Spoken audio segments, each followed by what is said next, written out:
ഇതാണ് ഞങ്ങൾ സ്റ്റേ ചെയ്യാൻ പോകുന്ന സ്ഥലം. ഈ റൂം ഞങ്ങൾ 1 വീക്കിലേക്കാണ് ബുക്ക് ചെയ്തത്. 1 വീക്കിന് ഇതിന് റേറ്റ് വരുന്നത് 1100 സംതിങ് euro ആണ്. ഫുഡ് ഇൻക്ലൂഡഡ് അല്ല, ഫുഡ് നമ്മൾ സെപ്പറേറ്റ് ആയിട്ടാണ് വാങ്ങുന്നത്. പിന്നെ നമ്മൾ നേരെ നെറ്റോയിലേക്ക് പോയി കുറച്ച് അത്യാവശ്യ സാധനങ്ങളൊക്കെ വാങ്ങാൻ വേണ്ടിയിട്ട്. ബ്രേക്ക്ഫാസ്റ്റ് നമ്മൾ തന്നെ ഉണ്ടാക്കി കഴിക്കാമെന്നാണ് വിചാരിച്ചത്. അതുകൊണ്ട് ബ്രേക്ക്ഫാസ്റ്റിനുള്ള എല്ലാ സാധനങ്ങളും നമ്മൾ വാങ്ങിയിട്ടുണ്ട്.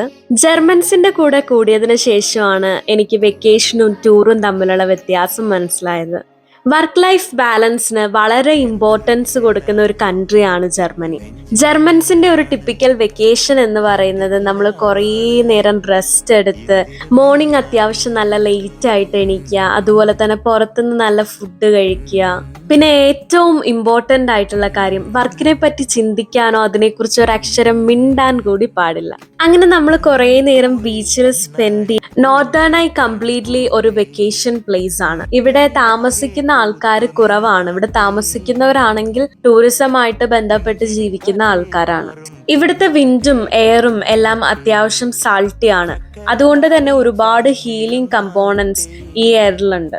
ഡിന്നർ കഴിക്കാൻ വേണ്ടി ഒരു റെസ്റ്റോറൻറ്റ് ഞങ്ങൾ ബുക്ക് ചെയ്തിട്ടുണ്ടായി. പറയാതിരിക്കാൻ വയ്യ, നല്ല അടിപൊളി ആംബിയൻസ് ആയിരുന്നു.